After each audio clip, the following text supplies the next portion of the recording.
Hi guys, and welcome to Bedtime Stories from History.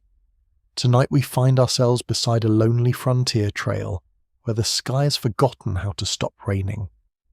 You watch the grey clouds hang low over the wooden cabins, feel the cold mud pressing around your boots, and listen as endless drops tap against every surface around you. Your blanket is damp, your fire is struggling, and your sleeping space feels less like a cozy retreat and more like a small argument between you and nature. You probably won't survive this week of pioneer sleeping conditions without a few complaints, and honestly, the mosquitoes, mud, and midnight chills would probably agree with you. So, before you get comfortable, take a moment to like the video and subscribe, but only if you genuinely enjoy what I do here. And while you settle in, tell me where you're listening from and what time it is where you live. It is always fascinating to imagine these old frontier nights being remembered from homes across the world today. Now, dim the lights. You slowly step back into a world where the nearest warm room may be several miles away, where a leaking roof is not a minor inconvenience but a serious problem, and where sleep is not something guaranteed by a comfortable mattress and controlled temperature. You're standing on the edge of the American frontier, surrounded by wide forests, open plains, rough trails, and settlements that are still trying to establish themselves. The rain has been falling for days. At first, you thought it was manageable. A little water on the roof, a little mud on the path, a little extra smoke from the fire because the wood is not completely dry. But after several nights, the rain becomes part of everything. It follows you into your clothes, your blankets, your boots, and even your thoughts. The sound becomes a constant companion, a gentle tapping that is soothing at times and deeply frustrating at others. You sit near the small fire inside your shelter and watch the flames struggle against the damp air. The smell of wet wood fills the room. Smoke curls upward and refuses to leave quickly because the chimney is not perfect. Your hands are cold, your shoulders are tired, and you begin preparing the place where you will sleep. This is not a world where bedtime means switching off a lamp and sinking into a soft mattress. For many pioneers, preparing for sleep is another task in a long list of survival responsibilities. A mainstream historical fact is that many pioneers travelling west during the 19th century depended on simple shelters, including log cabins, tents, and covered wagons. Because permanent homes often took time to build, these structures offered protection, but they were never completely sealed from the weather. Rain found cracks, wind slipped through gaps, cold air moved beneath doors and between wooden walls. You look around your small cabin and notice how every object has a purpose. The table is not only for meals, it may become a place to repair equipment or store supplies. The chairs are not only for sitting, they might be moved closer to the fire when the night becomes especially cold. The corner where you sleep must serve many purposes because space is precious. Your sleeping area may be a simple raised platform covered with blankets. It may be a pile of straw placed inside a fabric cover. It may even be a space shared with other family members because warmth matters more than privacy. When the rain continues, everyone moves closer together. The idea of a private bedroom is a luxury far removed from your current reality. You listen carefully to the sounds around you. Outside, rain falls on the roof. Nearby, animals shift in their shelters. Inside, someone quietly adjusts the fire. A child whispers before falling asleep. An older family member coughs softly and pulls a blanket tighter. These small sounds create the nighttime world of the frontier.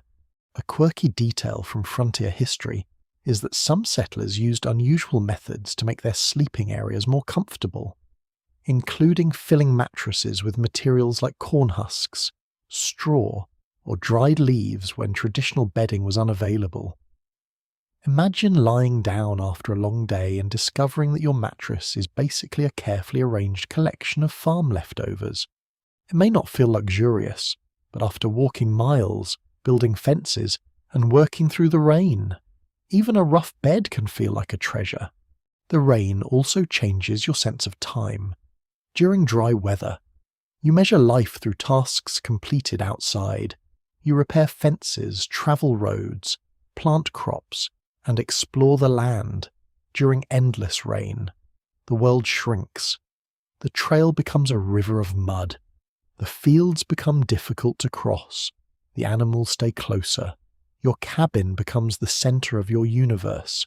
You begin noticing things you normally ignore. The rhythm of water dripping from the roof, the warmth of a cup near the fire, the feeling of dry socks, if you're lucky enough to have them, the quiet conversation that fills the evening hours. Historians still argue whether the psychological effects of isolation and harsh weather played a major role in shaping pioneer communities, or whether people adapted more easily because difficult conditions were simply expected parts of frontier life. The answer may never be simple. Human beings are remarkably flexible, but even the strongest settlers felt the weight of long storms and uncertain nights. As you finally settle beneath your blankets, you do not expect perfect comfort. You know the fire may need attention later. You know the roof may drip somewhere. You know the morning may bring more rain and more work. Yet there is something peaceful about this moment. The storm outside is powerful, but inside this small shelter, life continues. Someone has prepared food. Someone has protected the fire. Someone has arranged the blankets.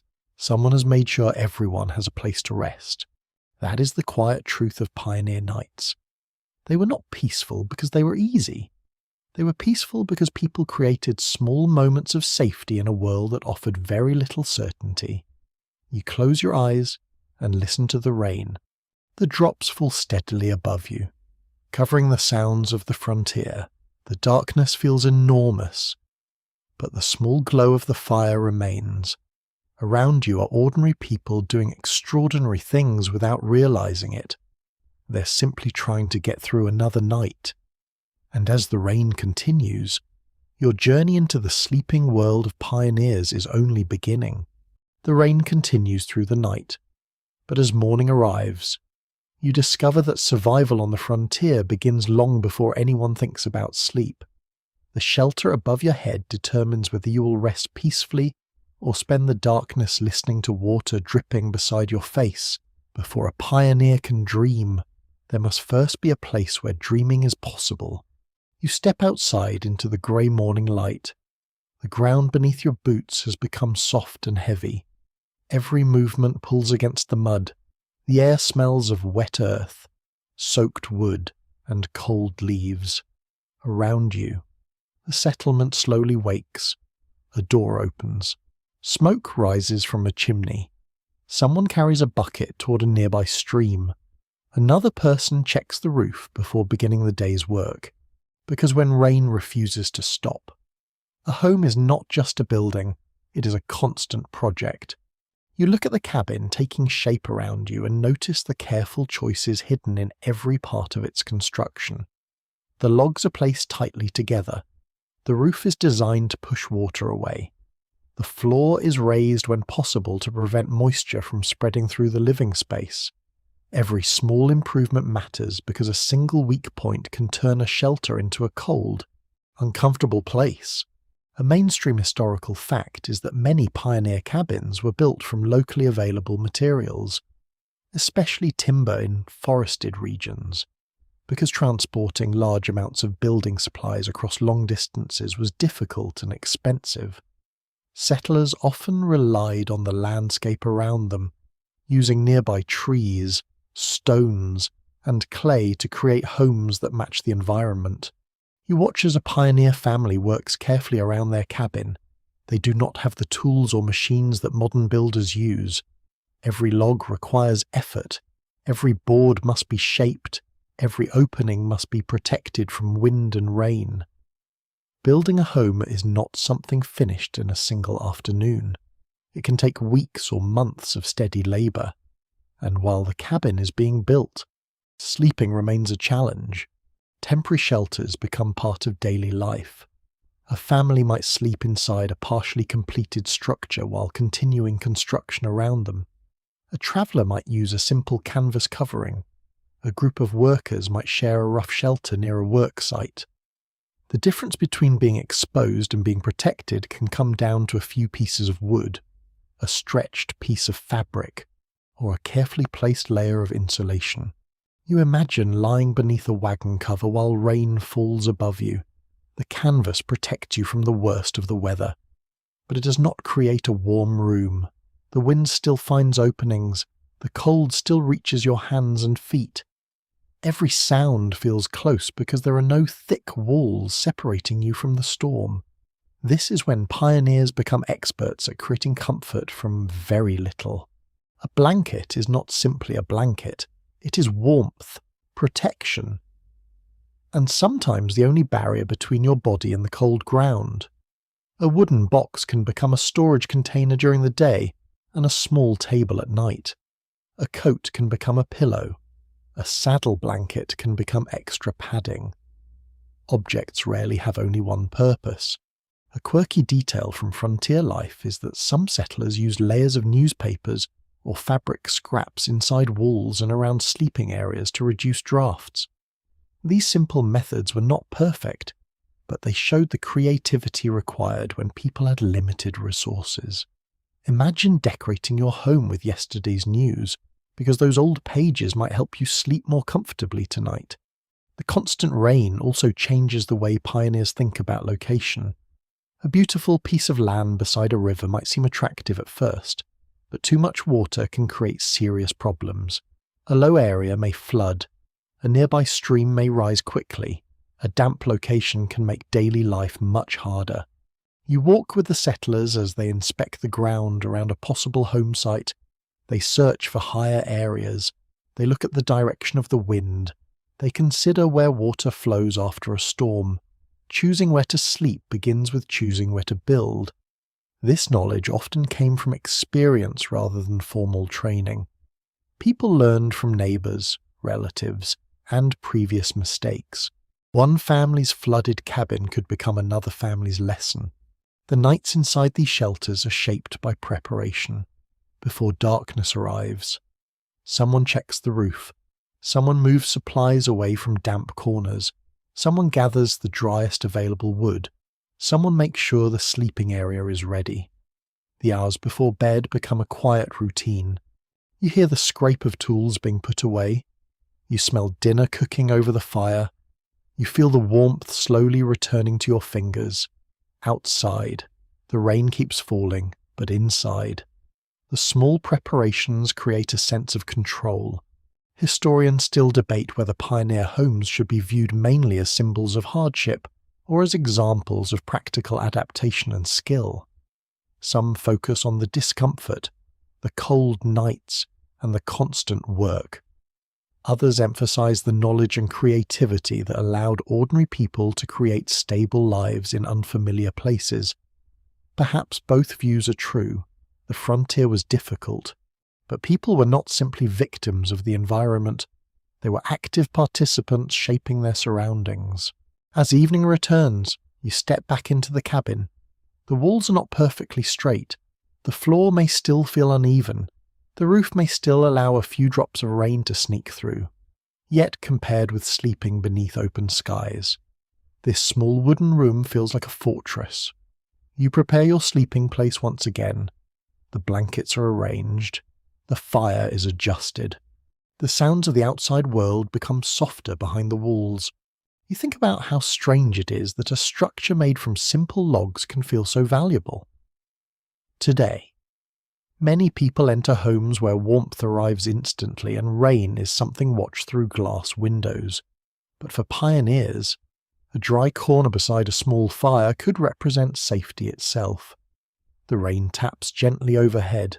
You close your eyes and feel the rough texture of the blanket beneath your hands. The cabin settles around you with quiet sounds. The wood expands and contracts. The fire gives a final crackle. Somewhere outside, the storm continues its long conversation with the wilderness. But tonight you are sheltered, and tomorrow the work of protecting this little world will begin again. The first night in a new frontier shelter feels longer than you expected. You lie awake beneath a heavy blanket, listening to every sound the storm creates. Rain strikes the roof with endless patience. A drop of water lands somewhere nearby, then another. The fire gives a small pop as damp wood struggles to burn. Your body wants to rest, but your mind keeps checking the world around you. Is the roof still holding? Is the fire still alive? Are the blankets dry enough? These questions quietly repeat themselves in the darkness.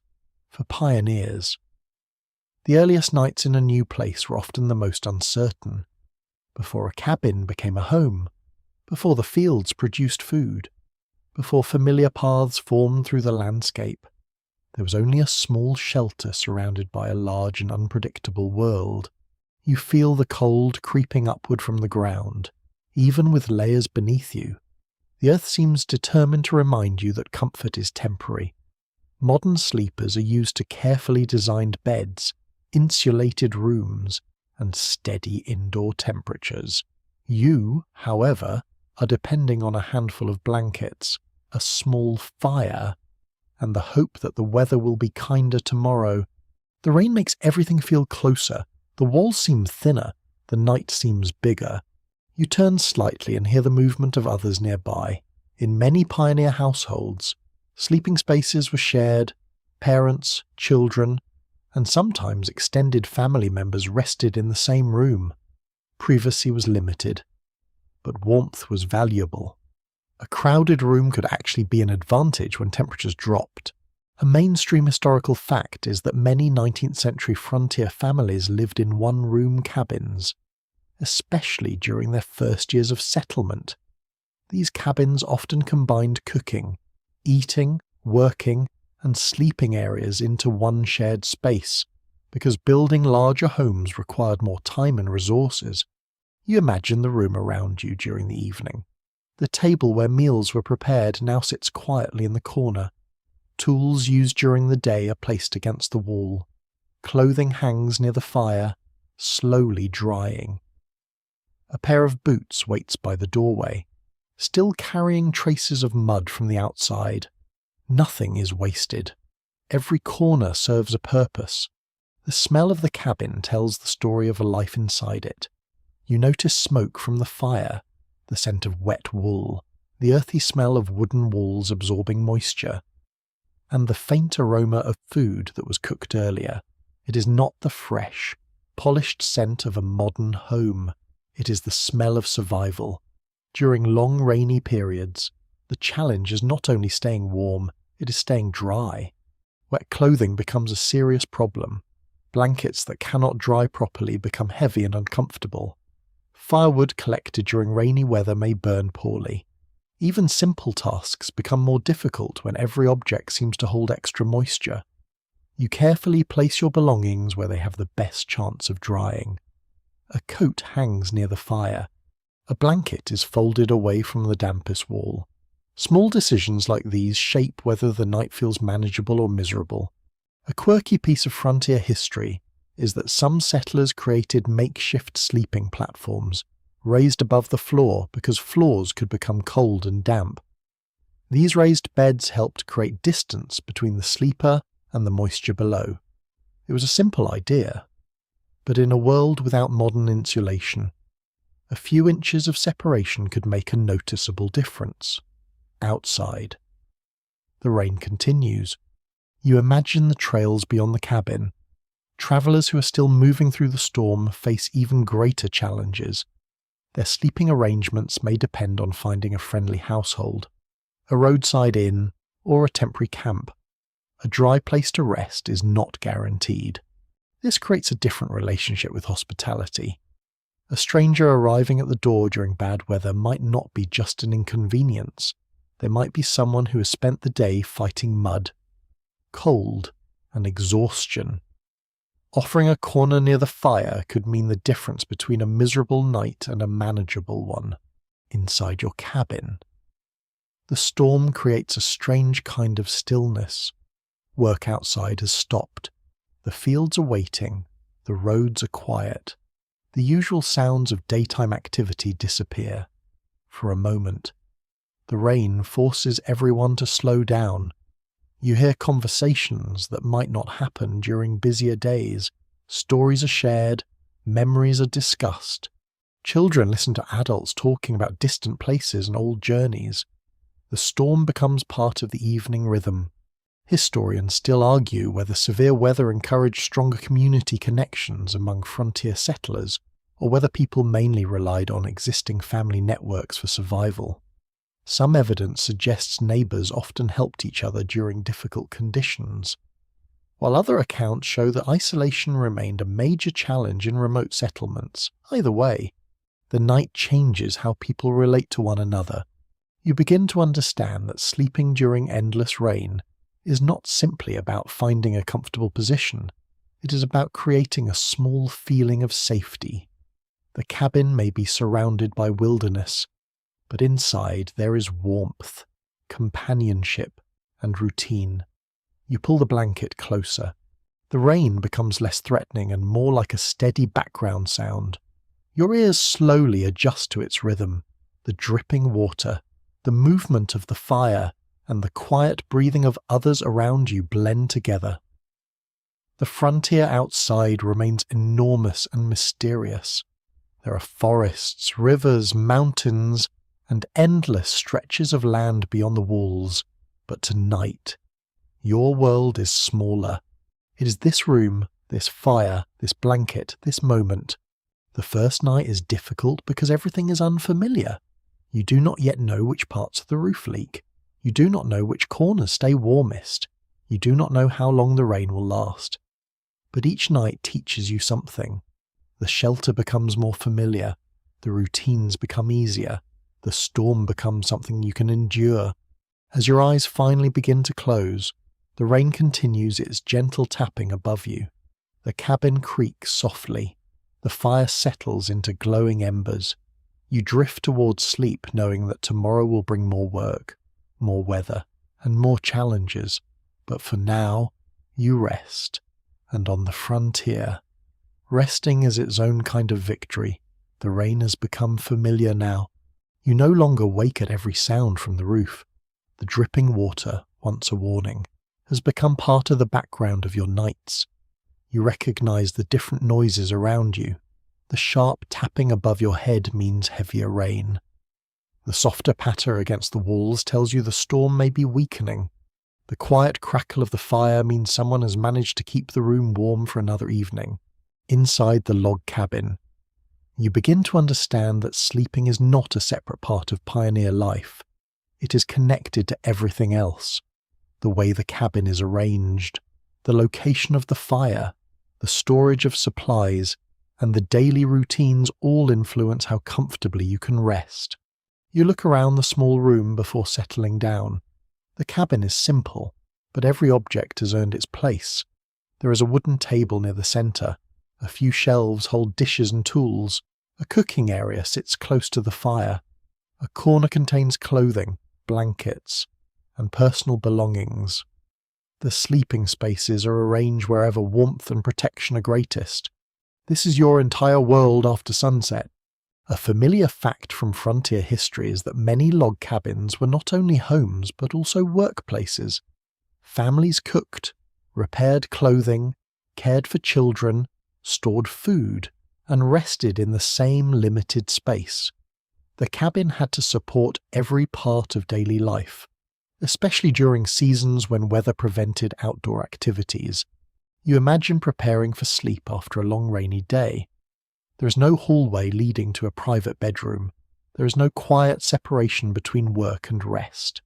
The same room that held conversations during the evening now becomes a sleeping area.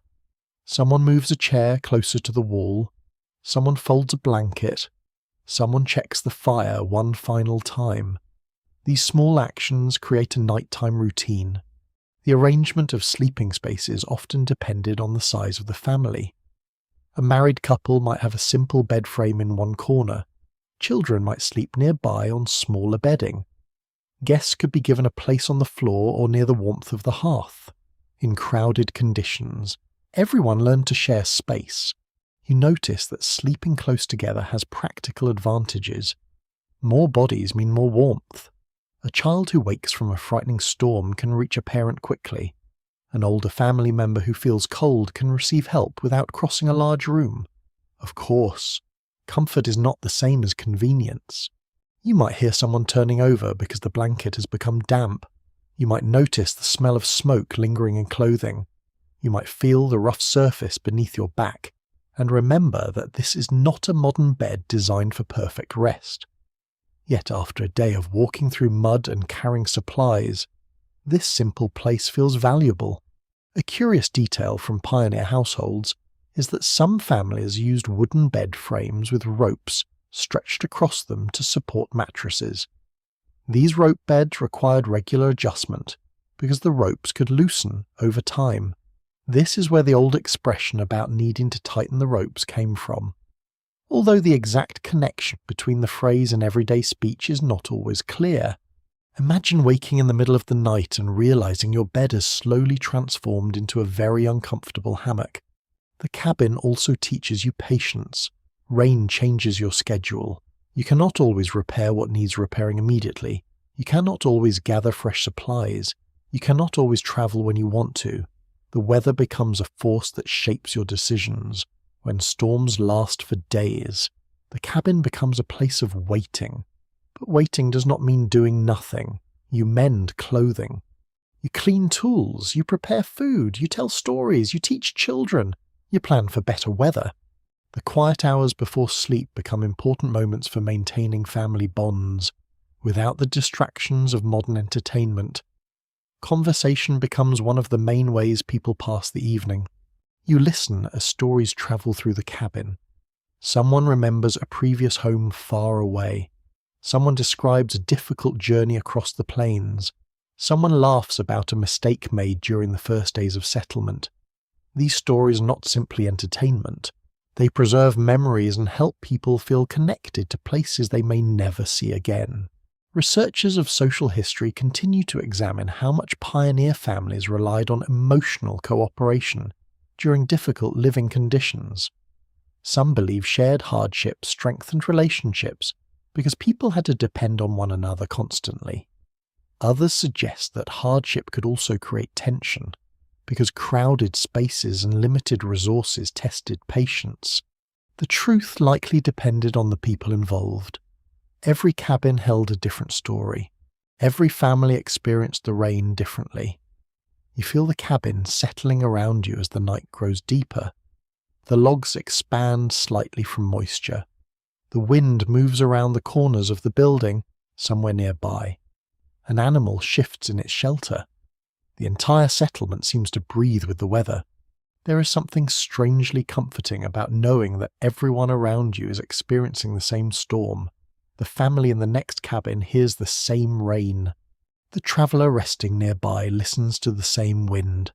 The animals outside feel the same cold air. The frontier is enormous, but the weather connects everyone. You pull your blanket higher and watch the last glow of the fire. The room becomes darker, but the darkness does not feel empty. It is filled with small signs of life, the quiet breathing of sleeping family members, the gentle movement of fabric, the soft sounds of a wooden home protecting those inside. You realize that pioneer cabins were not comfortable because they were perfect. They were comfortable because people transformed simple materials into places where life could continue. A few logs became walls. A small fire became warmth. A rough bed became a place of recovery. A shared room became a home. The rain outside continues falling, but inside, the cabin remains steady. Your eyes grow heavier. The sounds around you slowly fade into a peaceful rhythm. The storm that once felt overwhelming now becomes almost soothing. Tomorrow, there will be more work. There will be more repairs. There will be more challenges waiting beyond the door. But tonight, surrounded by wooden walls and quiet companionship, you finally understand the secret of frontier sleep. It was never about escaping hardship completely. It was about creating a small corner of comfort within it. The rain has settled into the rhythm of your frontier nights. But one question remains each evening as darkness arrives. Where exactly do you sleep? The answer is not as simple as walking into a bedroom and climbing into a prepared bed. On the frontier, your sleeping place depends on what you have built, what you can afford, what materials are available, and how much protection you can create against the cold and moisture. You step closer to the sleeping corner of the cabin and examine the bedding carefully. It looks ordinary at first, but every layer has a purpose. The bottom layer separates you from the hard surface beneath. The middle layers provide warmth. The top covering protects you from the cold air moving through the room. Every piece matters. A night of rain teaches you that comfort is created one small improvement at a time. You run your hand across the rough fabric of the blanket. It is not perfectly smooth. It may have been repaired many times. A small patch tells the story of someone who refused to throw away something useful. On the frontier, objects often carried memories because replacing them was difficult. A blanket was not just a blanket. It represented work. It represented time. It represented preparation for another winter night. A widely recognized fact about pioneer life is that many settlers relied on homemade bedding because manufactured household goods were often expensive or difficult to transport into remote areas. Families commonly produced textiles, filled mattresses with available materials, and repaired worn items repeatedly to extend their usefulness. You imagine the process of creating a sleeping space from the beginning. Someone gathers plant material for stuffing, someone prepares fabric, someone stitches the pieces together by hand, someone carries the finished bedding into the cabin and places it carefully where the family will rest. Comfortable night might begin with hours of work. The mattress beneath you may be filled with straw, feathers, corn husks, or other materials that can provide some softness. It is not the kind of mattress you would find in a modern store. There are no layers designed by engineers for perfect support. There is simply whatever the family can create from the resources around them. Yet after a long day, even a simple bed can feel welcoming. The challenge during constant rain is keeping these materials dry. Moisture is the enemy of comfort. Damp bedding feels heavier, it holds cold, it creates an unpleasant smell, it makes sleep difficult. A family living through a rainy season must constantly think about air circulation, firewood, and storage. You notice blankets being moved close to the fire during the day. You see clothing hung where warmth can reach it.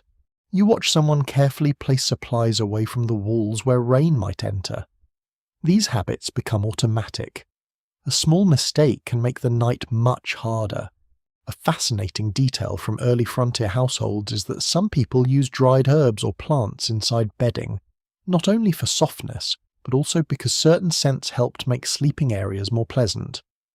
Materials like dried lavender or other fragrant plants could provide a small reminder of comfort in a world where homes often carried the smells of smoke, animals, and damp wood. Imagine lying down after a stormy day and catching a faint herbal scent beneath the stronger smell of rain. It is a tiny luxury, but tiny luxuries matter. Sleep also changes depending on the season. During warmer months, sleeping arrangements might allow more airflow. During cold, rainy periods, people move closer to the fire and use heavier coverings.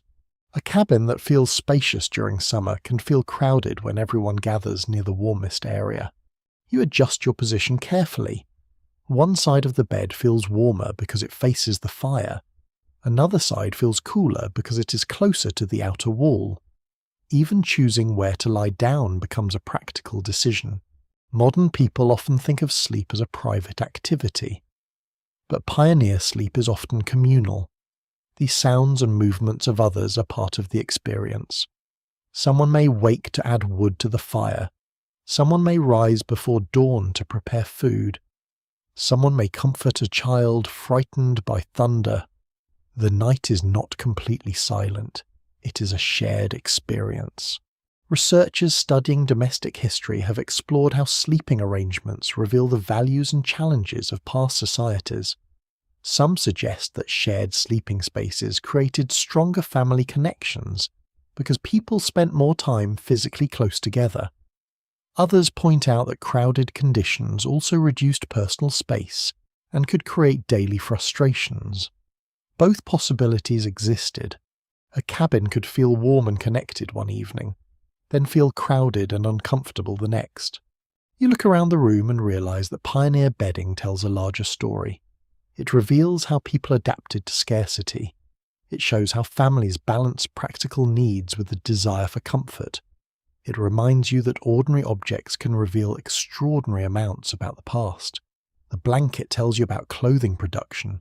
The bed tells you about available resources. The sleeping corner tells you about family structure. Even the position of the fire tells you about survival.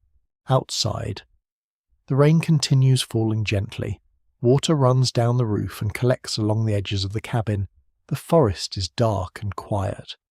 The world beyond the walls feels distant. Inside, you prepare for sleep. The bedding is arranged. The fire is watched. The room slowly warms. You settle down and feel the familiar roughness beneath you. It is not perfect, it is not luxurious, but it is yours for the night, and perhaps that is the part that matters most. For pioneers, a bed was not simply a place to rest. It was proof that after a difficult day, after travelling through storms and working against uncertainty, they had created a small place where they could close their eyes and begin again tomorrow. The rain keeps falling above you. The cabin remains still. The blanket becomes warmer. The sounds of the frontier slowly disappear into the distance, and once again, you drift towards sleep. The fire becomes the heart of the cabin. As the rain continues outside, every person inside becomes aware of one simple truth. Staying warm through the night depends on a small collection of glowing wood and the careful attention of whoever is responsible for keeping the flames alive. You sit beside the hearth in the evening and watch the fire move. The orange light dances across the wooden walls. Shadows stretch and shrink with every flicker. The smell of burning wood mixes with the damp scent of rain entering through tiny gaps in the cabin. This fire is more than a source of heat. It cooks your food, it dries your clothing, it lights the room. And when the temperature drops during a wet night, it becomes the difference between comfort and misery. You understand quickly why pioneers treated firewood almost like a valuable possession. A warm cabin requires preparation long before the first cold evening arrives. Someone must gather wood, split it, carry it inside, and protect it from the rain. During a long storm, every dry piece becomes important. Peace. A well-known reality of frontier life is that settlers often spent significant amounts of time preparing fuel for cooking and heating, because most homes depended on wood-burning fireplaces or stoves. Without a reliable supply of dry wood, daily life became much more difficult, especially during cold seasons. You imagine the work involved. During clear weather, you walk into the surrounding forest searching for suitable trees. You cut and transport heavy pieces back toward the settlement. Your arms grow tired. Your clothing becomes covered in dust and leaves. But you continue because you know those pieces of wood will later become warmth during the darkest hours. Rain changes everything. Wet wood does not burn easily. It creates more smoke. It produces less heat. A fire that looks strong at sunset may struggle by midnight if the fuel is poor. This means every evening becomes a careful balance between using enough wood to stay warm and saving enough for the days ahead. You watch someone place smaller pieces near the fire to dry slowly. Larger logs are positioned carefully so they will last longer. Nothing is thrown away. Even small scraps can help restart a weak flame. The responsibility of maintaining warmth often continues during the night. Someone may need to wake when the fire begins to fade. A sleeping person becomes the temporary guardian of the household's comfort. They rise quietly, add another piece of wood, and return beneath the blankets while the room slowly warms again. A curious detail from early American homes is that some families kept a special container or area near the fireplace for storing smaller pieces of wood, bark, and kindling that could quickly restart a fading fire. These small preparations mattered because a cold morning often began with the challenge of creating a flame before anything else could happen. You picture yourself waking before sunrise. The cabin is cold. The fire has reduced to glowing embers. Outside, rain falls against the roof. Your first task is not checking messages, turning on lights, or adjusting a thermostat. Your first task is bringing life back into the room. You carefully place dry material near the embers. You blow gently. You wait. A small flame appears, slowly. Warmth returns. This daily relationship with fire creates a different understanding of time. Today, warmth can feel automatic. We rarely think about the energy systems working behind the scenes. For pioneers, warmth was visible. It had a sound, a smell, and a physical presence. You could see whether your home was warm enough. You could hear whether the fire was healthy. You could smell when the wood was burning poorly. Your comfort depended on your attention.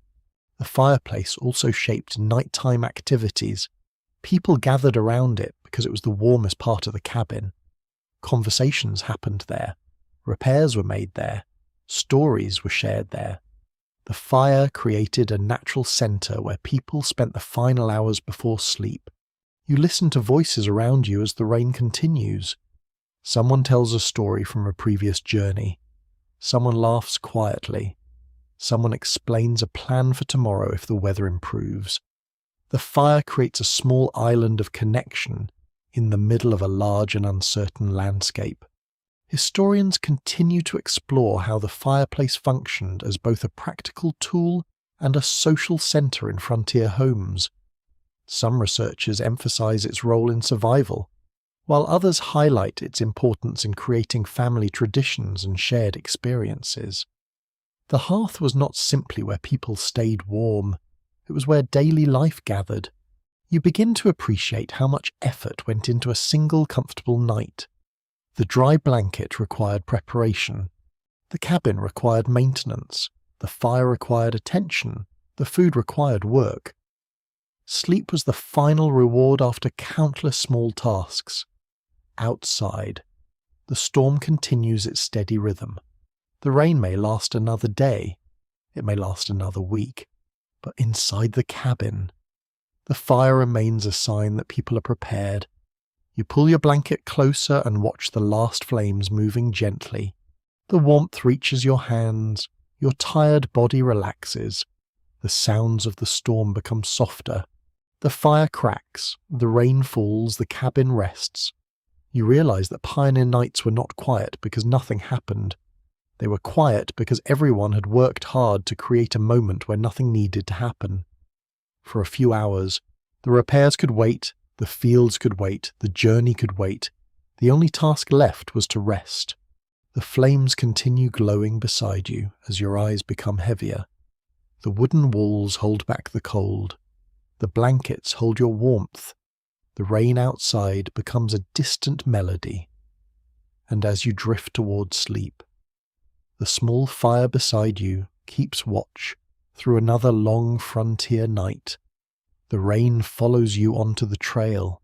You leave the small comfort of the cabin behind and return to the road where pioneers spend many nights beneath the uncertain protection of a covered wagon. The ground is soft beneath your feet. The wheels sink slightly into the mud. The animals move slowly, their breath visible in the cold air. Tonight, there is no solid wooden wall between you and the storm. There is only canvas. You look up at the wagon cover stretched above you. It blocks much of the rain, but it does not transform the space into a warm room. Water still finds its way along the edges. Wind still pushes through small openings. The sounds of the storm feel much closer because the thin covering separates you from the wilderness by only a few layers of fabric. This is where many travellers discover that sleeping on the frontier is less about comfort and more about adaptation. You carefully arrange your belongings inside the wagon. Supplies are moved away from the wettest areas. Blankets are folded to create a dry space. Clothing is placed where it has the best chance of staying usable. Every inch matters, because a covered wagon offers very limited room. A commonly known fact about westward migration is that thousands of pioneers travelled along routes such as the Oregon Trail during the 19th century, using wagons that carried families, tools, food, and personal belongings. These journeys often lasted months, and travellers had to adapt to changing landscapes and unpredictable weather. You imagine the evening routine after a long day of travel. The animals are cared for first, the wagon is checked, food is prepared. Then comes the question that matters most. Where will everyone sleep inside the wagon? Space is crowded. Boxes and supplies that carried your hopes for a new life now surround you. During the day, the wagon's a vehicle. At night, it becomes a temporary shelter. You move carefully, trying not to disturb others. A child sleeps near a parent. Another traveller adjusts a blanket. Someone listens for changes in the weather. There is little room to stretch, and the hard surfaces beneath you remind you that this is not a home. The rain continues. You hear drops striking the canvas above your head. Tap, tap, tap. At first, the sound keeps you awake. Then, slowly, it becomes almost calming. The human mind has a strange ability to adapt. A noise that once felt like a problem can eventually become part of the background. You close your eyes and listen. The wagon creaks. The animals shift nearby. The wind moves across the plains. The rain creates a steady rhythm. A small piece of frontier life that is sometimes overlooked is how important wagon placement was during overnight stops. Travellers did not simply stop anywhere. They considered the terrain, water sources, wind exposure, and safety when choosing a campsite. A poor location could mean a much more difficult night. You imagine the travellers discussing where to stop before darkness arrives. Someone points toward a slightly higher area of ground. Someone checks whether the location is protected from strong winds. Someone looks for a place where animals can rest safely. Choosing where to sleep begins before anyone lies down. The trail itself becomes a teacher. Every storm reveals something new. Every uncomfortable night teaches another lesson. Travellers learn how to protect supplies, how to arrange bedding, and how to make the most of limited space. During rainy periods, the biggest challenge is often moisture. A wet blanket inside a wagon can make the entire night miserable. Damp clothing takes longer to dry. Mud follows everyone inside. The smell of wet leather, soaked fabric, and tired animals becomes part of the journey.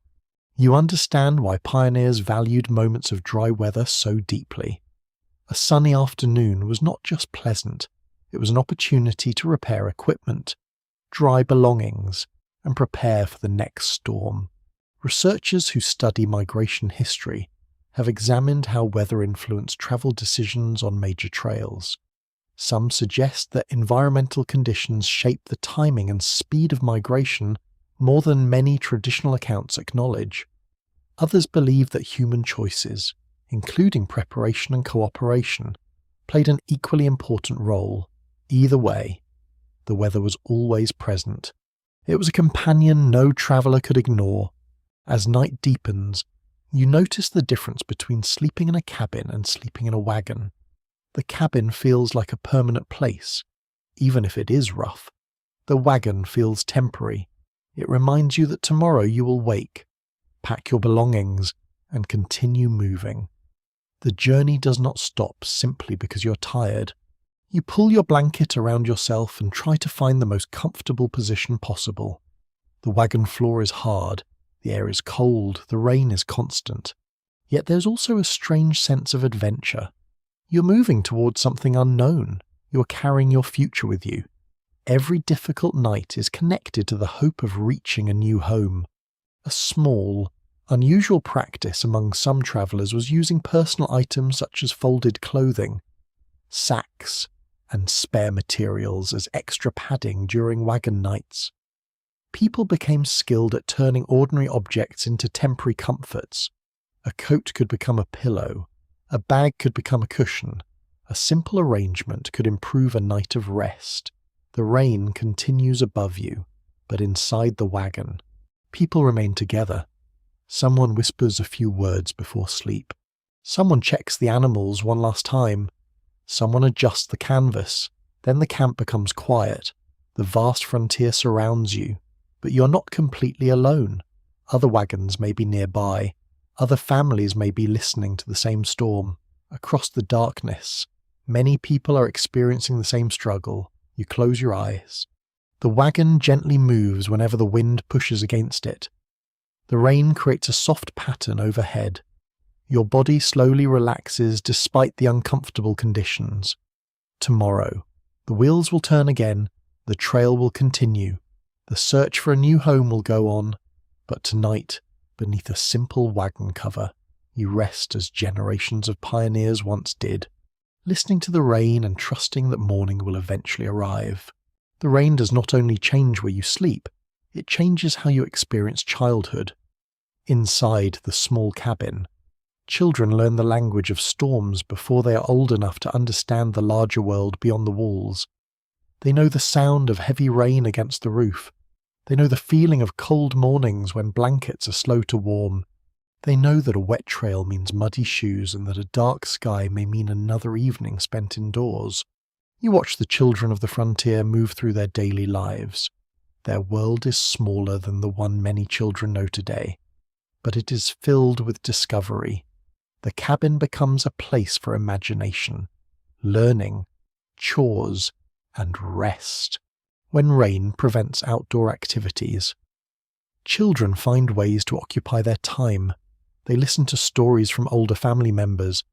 They help repair clothing. They practice reading when books are available. They play with simple handmade toys created from whatever materials their families can spare. A familiar truth about 19th century pioneer families is that children were often expected to contribute to household responsibilities from a young age. Tasks varied depending on age and family needs, but many children helped with collecting supplies, caring for animals, preparing food, and maintaining the home. You imagine waking in the morning as a pioneer child. There is no bright electric light filling the room. Instead, the cabin slowly becomes visible as daylight enters through small windows. The first sounds of the day are quiet movements, the crackling of a fire being restarted, and the voices of family members beginning their work. If rain is still falling, the day changes. You may not walk far from the cabin, you may not explore the fields, you may not visit neighbours easily.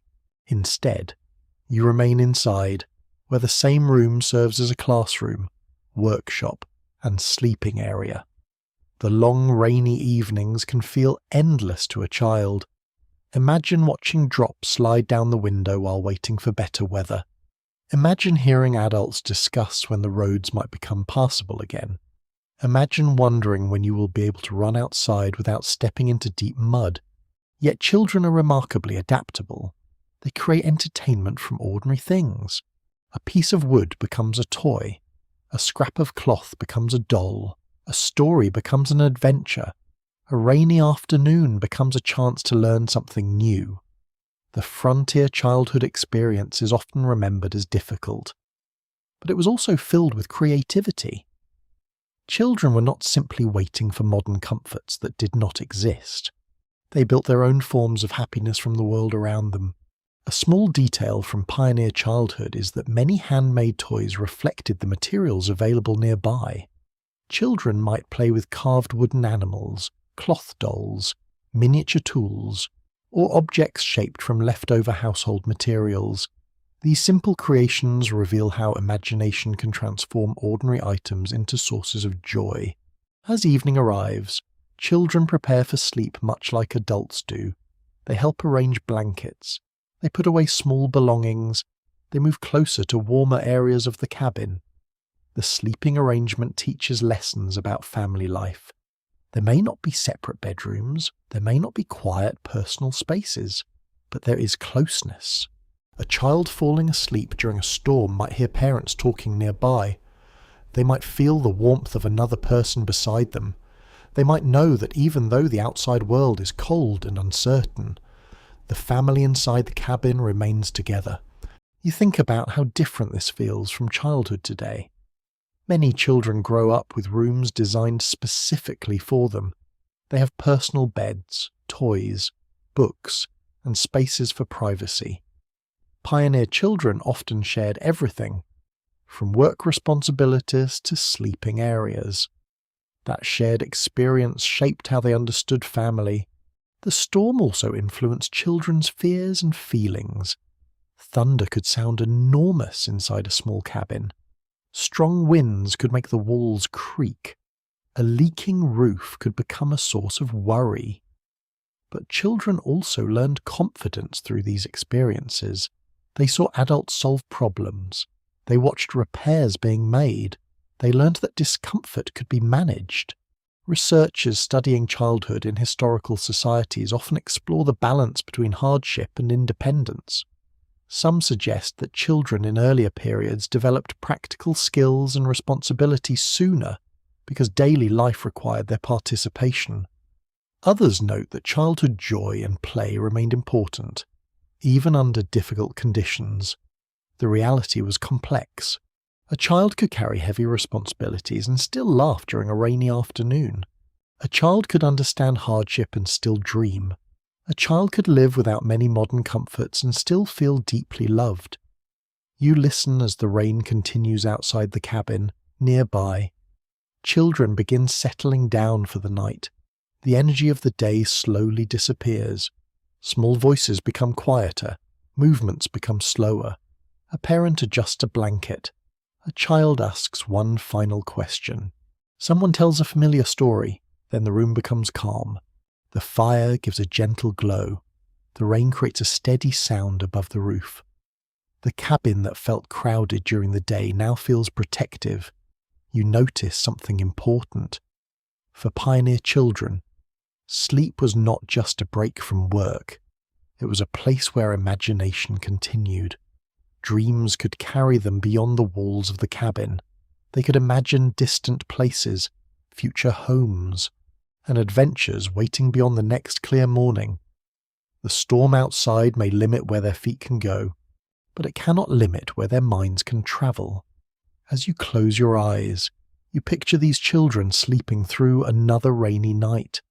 They rest beneath handmade blankets, surrounded by family, listening to the same sounds that have filled their evenings for generations. The rain falls, the fire glows, the cabin remains steady, and somewhere inside those simple walls, a child dreams of tomorrow. The rain outside continues to shape every moment inside the cabin, but there is another person who feels its weight through every task of the day. You watch the women of the frontier prepare for another night. Before anyone rests, there are countless small responsibilities waiting. A blanket must be dried, clothing must be repaired, food must be stored properly, the fire must be prepared. Children must be cared for, supplies must be checked. Sleep does not arrive simply because the sun disappears. For many pioneer women, the hours before bedtime are filled with quiet work that keeps the entire household functioning. You step into the cabin during the evening and notice the movement around you. Someone folds clothing near the fire. Someone checks a container of food. Someone shakes out a damp blanket and tries to remove the moisture gathered during the day. The room may appear peaceful, but there is a great deal happening before everyone can finally close their eyes. A widely accepted fact about frontier households is that women often carried major responsibilities for managing domestic life, including food preparation, clothing production, childcare, and household organization. These duties were especially demanding in remote areas where many goods had to be produced or repaired at home rather than purchased nearby. You imagine the effort behind something as simple as a warm blanket. The material had to be obtained. The fabric had to be created or acquired. The pieces had to be stitched together. Repairs had to be made again and again. A blanket that protects you from a cold, rainy night represents many hours of careful work. The same is true for clothing. Wet weather is hard on everything. Fabric becomes heavy, seams weaken, shoes wear down faster. A small tear that might seem unimportant today could become a serious problem when there are no nearby stores and no easy replacements. You watch someone sitting beside the fire, repairing a damaged piece of clothing while rain taps against the roof. The light is limited. The work requires patience. The hands moving through the fabric have likely performed the same task many times before. There is a quiet rhythm to this evening labour. Thread passes through cloth. Wood shifts in the fire. Rain falls outside. The household slowly prepares for sleep. A fascinating detail from pioneer domestic life is that many women developed careful systems for storing and rotating supplies because preserving resources was essential. Items were often organised according to usefulness and season. A small amount of extra flour, fabric, or dried food could provide important security when travel became impossible during bad weather. You notice that every object in the cabin seems connected to planning. Nothing is accidental. The location of the blankets, the placement of food, the storage of tools, the arrangement of clothing, all of these choices influence whether the family will have a comfortable night. During long rainy periods, the responsibilities become even greater. A wet environment creates more cleaning, more repairs, and more attention to health. Damp clothing must be managed. Sleeping areas must be protected. Fires must be watched carefully. The work may be quiet, but it is constant. As evening grows darker, you see how these routines create a sense of order. The weather outside is unpredictable, but the household inside follows familiar patterns. Prepare the room, care for the family, protect supplies, create warmth, rest when possible. You begin to understand that bedtime on the frontier is not the end of the day's work. It is the final stage of a long process of preparation. The emotional side of these nights is just as important. During endless rain, uncertainty can become exhausting. Roads may close, visitors may not arrive, supplies may run low, the future may feel unclear, yet within the cabin, women often created moments of comfort. A warm meal, a repaired blanket, a familiar story, a clean sleeping space. These small acts help transform a difficult environment into a place where people could feel secure. Scholars of social history have examined how much influence women had in shaping frontier communities beyond their household duties. Some historians emphasize the importance of domestic labor in building stable settlements, while others argue that traditional accounts sometimes overlooked women's economic contributions, decision-making, and broader roles within pioneer society. The story is larger than simply keeping a house clean. Women helped create the conditions that allowed families to survive and communities to grow. You look around the cabin one more time before everyone settles down. The room has changed since morning. The tools are organised. The food is stored. The blankets are ready. The fire has been carefully maintained. The transformation is subtle, but it matters. A few hours earlier, the cabin was a place of activity and unfinished tasks. Now it has become a shelter prepared for rest. You notice someone placing an extra covering near a child's sleeping area. Someone else moves a chair closer to the fire. Another person checks the doorway to make sure cold air is not entering. These actions are small, but they reveal care. The frontier is often remembered through images of exploration, travel, and hardship. But much of pioneer life happened in quiet moments like this one. It happened through preparation. It happened through patience. It happened through people making ordinary decisions that protected those around them. The rain continues through the night. Outside, the landscape is dark and wet. Inside, the cabin feels warmer. You settle beneath the blanket and listen to the sounds around you. The storm no longer feels like the only thing controlling the night. Human effort has created a small balance against nature. The fire burns, the walls stand, The family rests, and behind every comfortable pioneer night was someone who spent hours making that comfort possible. As your eyes grow heavy, you think about all the unseen work that existed before sleep. The careful hands that prepared the bedding, the thoughtful decisions that protected supplies, the quiet determination that kept a household moving forward. The rain keeps falling, but the cabin remains a place of warmth because someone made it so. The rain continues through the night, but you begin to notice that humans are not the only ones searching for warmth and shelter. Outside the cabin walls, another world is awake. The animals of the frontier are moving through the darkness. Some are resting near human shelters. Some are searching for dry ground. Some are waiting beneath trees and natural coverings until the storm passes. You listen carefully and hear sounds beyond the cabin. A horse shifting its weight. A cow moving through wet grass. A dog settling near the doorway. The distant call of a wild creature hidden somewhere beyond the edge of the settlement. The frontier night is never completely silent. For pioneers, animals were not separate from daily life. They were connected to travel, farming, food, protection, and even sleep. The way animals were cared for at night affected how comfortably people could rest. You step outside briefly before returning to the warmth of the cabin. The cold air touches your face. The rain falls lightly now, creating small ripples across the ground. Nearby, the animals have their own shelters and routines. The horses are especially important. A horse is not just transportation, it is a partner in survival. A healthy horse means a traveller can continue a journey, a farmer can work the land, and a family can move supplies when necessary. A recognised fact from frontier history is that horses, oxen, and other working animals played essential roles in westward expansion because they provided transportation and labour before modern machines existed.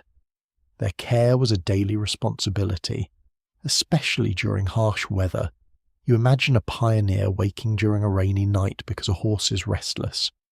The animal may need attention. A loose covering may need adjustment. Feed and water may need checking. The work of maintaining warmth does not stop at the cabin door. Animals also feel the effects of cold rain. A wet horse loses energy more quickly. A soaked animal needs protection from strong winds. Livestock gathered near a barn or simple shelter create another nighttime responsibility for the people caring for them. You notice how the settlement changes after sunset. During the day, animals move across fields and paths. At night, they become part of the quiet landscape surrounding the homes. The barn becomes another place of activity. A farmer checks the animals one last time. A dog circles the cabin. A family listens for unusual sounds. Everyone is aware of what is happening around them. A small but interesting detail from rural frontier life is that dogs often serve several purposes beyond companionship.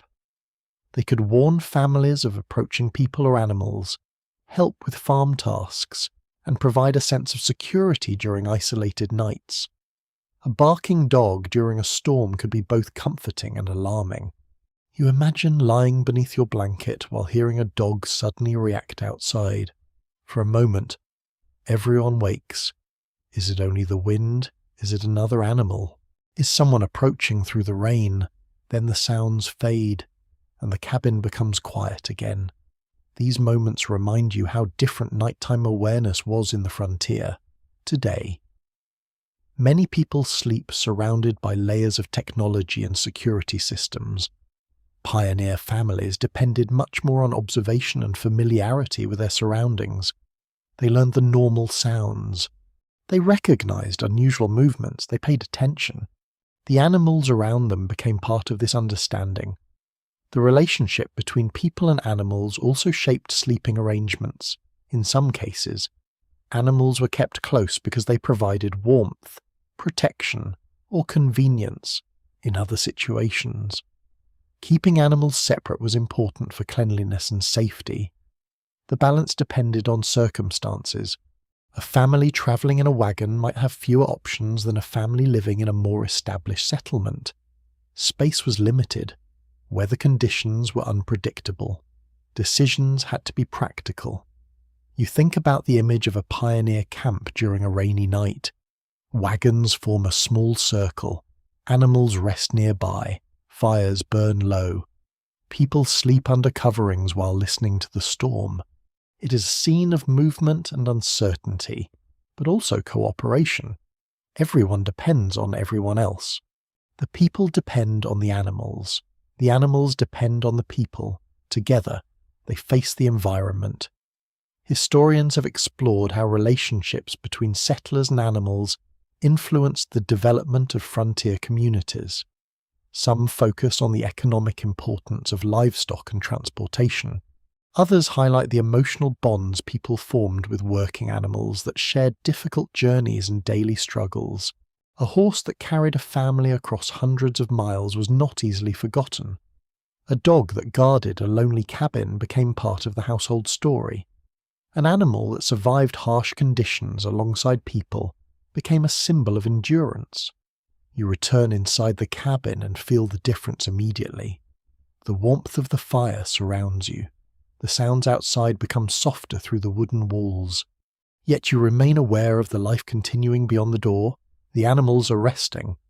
The rain is falling. The frontier is breathing. You settle back beneath your blanket and think about how every part of this world is connected. The location of the cabin affects the animals. The animals affect the household. The household affects the rhythm of the settlement. Nothing exists completely alone. As the night grows deeper, the sounds outside slowly become familiar again. The movement of animals becomes part of the rain's rhythm. The occasional noise no longer interrupts your rest. Instead, it reminds you that life continues even while people sleep. You close your eyes. The cabin is warm, the animals are nearby, the storm moves across the land, and for a few peaceful hours, humans and animals share the same quiet goal: to find shelter, to stay warm, to wait for morning.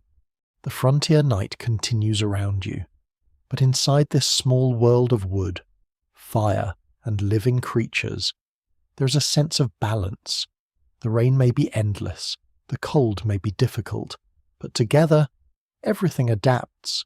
The rain continues, and after many nights of damp blankets, cold mornings, and restless sleep, you begin to notice another challenge that pioneers could never ignore: the human body.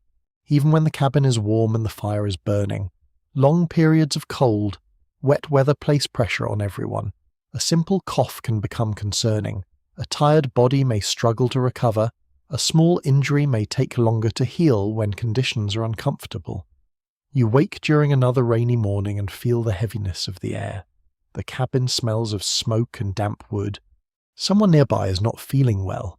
They remain beneath a blanket while others quietly adjust the room around them. On the frontier, illness changes the entire household. Sleep is no longer only about rest. It becomes part of caring. You notice how everyone responds. Someone prepares a warm drink. Someone adds wood to the fire. Someone checks on the person who is sick. The entire rhythm of the cabin changes because one person's health affects everyone. A common historical reality is that medical care in many frontier settlements was limited compared with modern standards.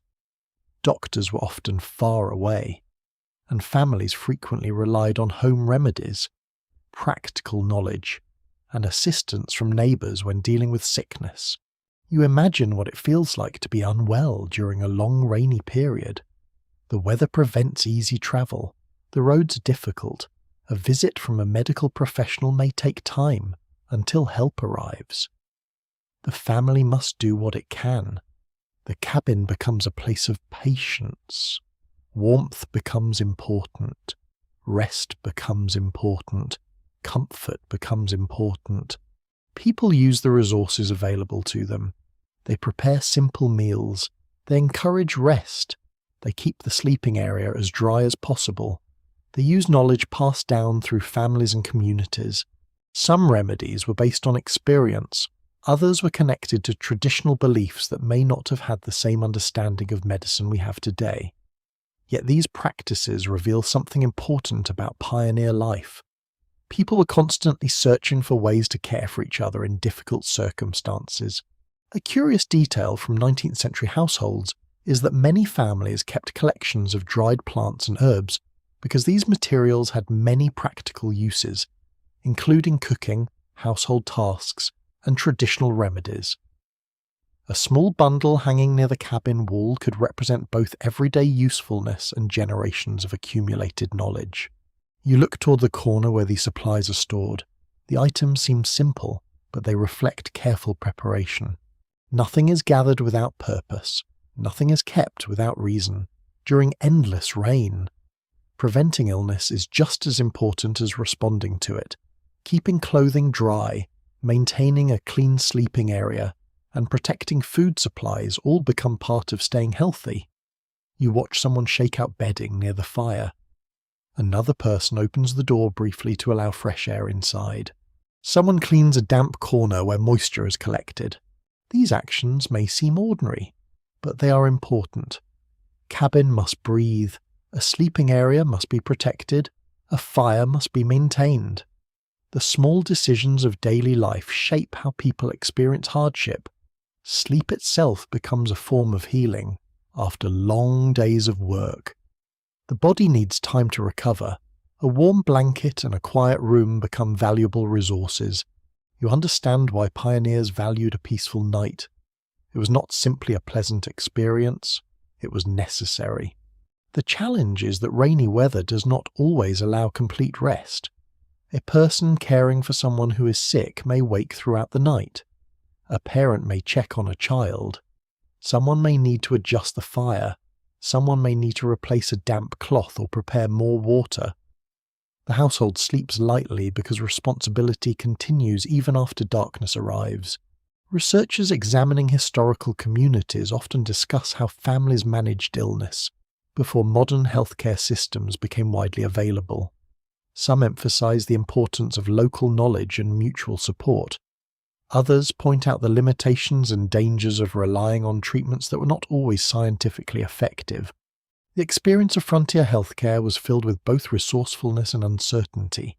You sit beside the fire and think about how different these nights feel compared with modern life. Today, many people can reach medical advice quickly. Warmth is usually available instantly.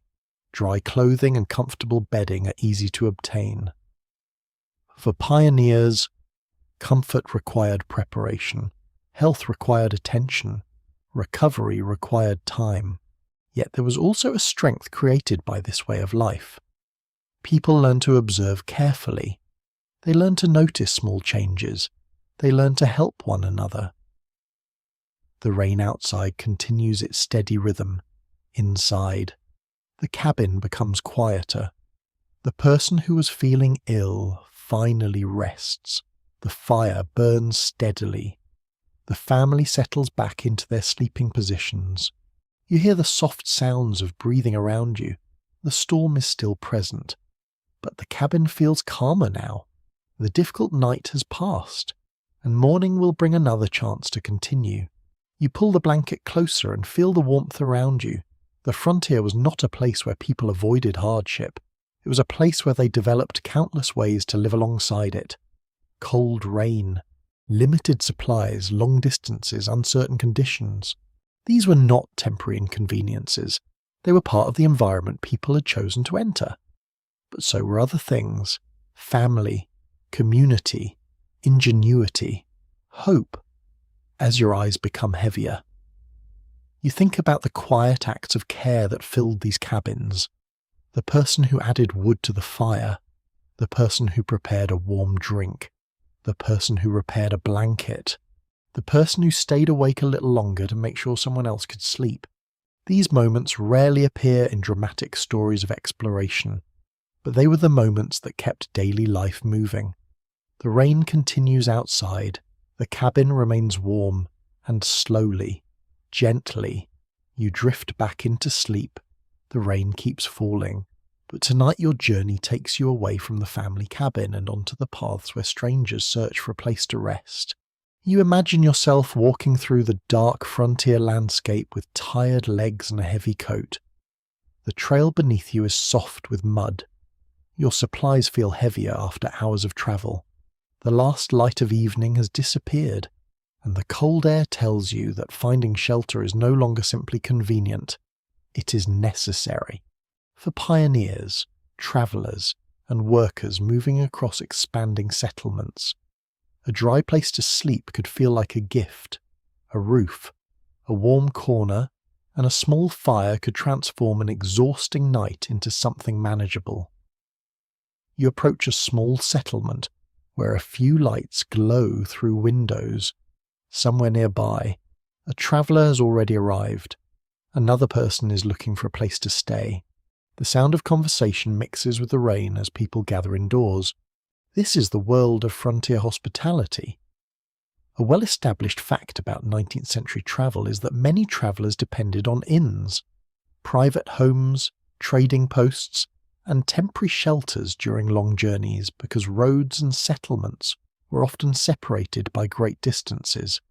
Staying with strangers or sharing limited space was a normal part of movement across frontier regions. You step inside a simple lodging place and immediately notice the difference from sleeping outdoors or beneath a wagon cover. The air's warmer, the fire is brighter, the floor is dry, but comfort is still limited. A crowded room may contain several travellers. Sleeping arrangements may involve shared beds, simple mattresses, or spaces on the floor.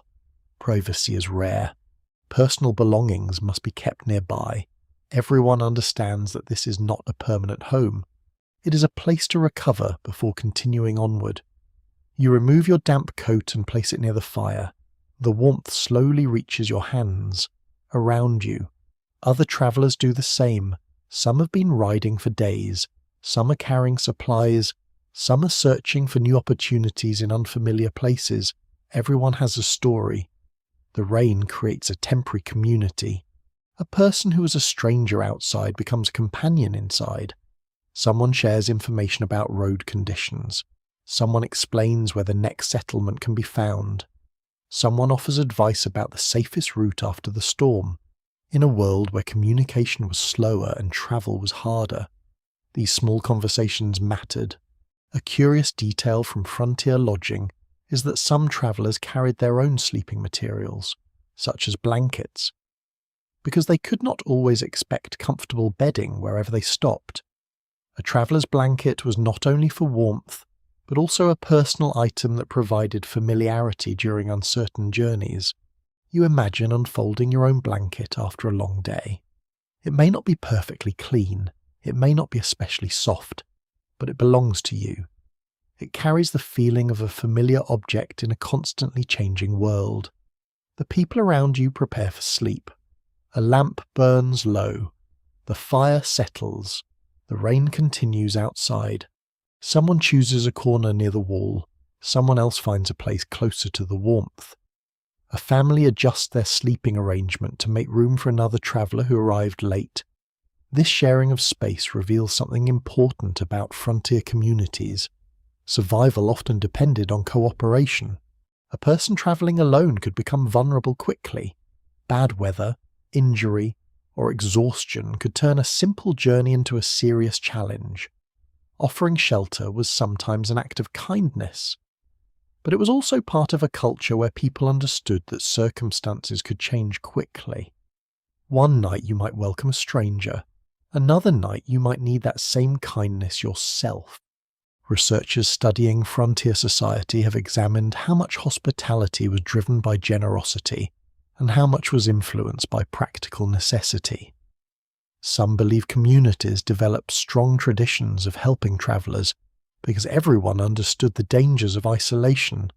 Others suggest that hospitality varied greatly depending on resources, location, and individual circumstances. The answer likely depended on the household. A family with extra food and space might welcome visitors easily. A family struggling through a difficult season might have little to offer, yet even a small gesture could matter.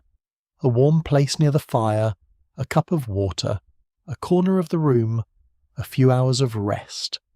You look around the room and notice that sleep happens differently here than it does in a family cabin. There is less familiarity, more movement, more unfamiliar sounds. Someone coughs. Someone shifts beneath a blanket. Someone quietly wakes and checks the weather. The building itself makes noises as it responds to the storm. Wooden boards expand with moisture. Wind presses against the walls. Rain runs along the roof, but compared with the open trail, this feels safe. The idea of safety has a different meaning on the frontier. It does not mean perfect conditions, it means improvement. A traveller does not need a luxurious room. They need protection from the rain. They need warmth. They need enough rest to continue tomorrow. You settle down and feel the exhaustion of the journey finally catching up with you. Your muscles relax. The sounds around you become softer. The voices that fill the evening slowly disappear. The stranger beside you is no longer just a stranger. Everyone in this room is experiencing the same weather, the same uncertainty, the same desire for a peaceful night. Outside, the storm moves across the landscape. Roads are becoming deeper with mud. Rivers are rising, trails are becoming more difficult. But inside this small shelter, people have created a temporary refuge. The frontier may be vast and unpredictable, but human connection creates small islands of comfort. You close your eyes. The fire gives one final warm glow across the room. The rain continues its gentle rhythm. Tomorrow, everyone will return to the road. Some will travel east. Some will travel west. Some will remain in the settlement and build new lives. But tonight, they share one simple experience, resting together while the storm passes. The rain has lasted so long that you begin to notice something beyond the cold and inconvenience. The storm changes the way you think. Days feel different. Nights feel longer. The passing of time becomes connected to the weather outside your window. You wake in the cabin and listen before you even open your eyes. The first question is no longer about the temperature or the plans for the day. It is about the rain. Is it still falling? Has the ground dried? Can anyone travel? Can the animals move safely? For pioneers living through extended periods of wet weather, the storm becomes part of their daily thoughts. It influences decisions, emotions, and routines in ways that are difficult to understand from the comfort of modern life. You look outside and see the familiar landscape transformed. Paths that were once easy to walk have become difficult. Fields that once invited work now wait under a layer of water. The horizon looks different beneath a sky filled with heavy clouds. The world feels smaller. A recognized element of frontier history is that weather conditions often shaped settlement patterns. Farming decisions, travel schedules, and everyday activities because communities depended heavily on the natural environment. Without modern forecasting systems and transportation networks, people had to closely observe the world around them. You imagine how this uncertainty affects your mind. At first, the rain feels like an interesting change, then it becomes frustrating. Eventually, it becomes something you simply accept. Human beings are remarkably capable of adjusting to repeated challenges. The same sound that once disturbed your sleep becomes something familiar. The same muddy path that once annoyed you becomes part of the landscape. You adapt. But adaptation does not mean the weather has no emotional effect. A long period of rain can create feelings of isolation. A person who enjoys working outdoors may feel trapped inside. A traveller waiting for roads to improve may become impatient. A family wondering about supplies may feel anxious about the future. The cabin becomes a place of waiting. Waiting for clearer skies. Waiting for drier ground. Waiting for movement to return. You sit near the fire during another evening storm. The flames are steady. But the atmosphere is quieter than usual. People speak more softly. Conversations turn toward memories and hopes. Someone talks about a previous home. Someone wonders when planting can continue. Someone imagines what the settlement will look like after the weather improves. The rain encourages reflection. A small but interesting observation from historical accounts is that frontier families often mark the passing of seasons through practical signs rather than exact schedules. They watched plant growth, animal behavior, daylight changes, and weather patterns to understand the rhythm of the year. Nature itself acted like a calendar. You begin to see time differently. Today, people often organize life around clocks and schedules. Pioneer communities were much more connected to natural cycles. A storm could change the entire rhythm of a week. A sunny day could create opportunities that could not wait. The weather was not simply something happening outside, it was part of life. Researchers studying historical communities have explored how isolation and environmental uncertainty influenced human emotions in earlier societies. Some suggest that difficult conditions strengthened patience and cooperation. Others point out that long periods of uncertainty could create stress and conflict within households and communities. Both experiences could exist together. A family could feel grateful for shelter while still wishing for easier days. Neighbours could support each other while also feeling tired. People could appreciate nature while longing for a break from it. You understand this balance as you listen to the rain. There is beauty in the sound, there is comfort in the steady rhythm. But there is also the knowledge that another wet morning will bring another set of challenges. The storm becomes almost like a companion, not always a welcome one, but a constant presence. You notice how people create small routines to maintain their spirits. They tell stories, they share meals, they repair tools, they teach children, they find humour in difficult moments. Someone jokes about the mud covering everything. Someone laughs about a wagon wheel that seems determined to stay stuck. Someone tells a story that has become familiar through many evenings. Laughter becomes another kind of warmth.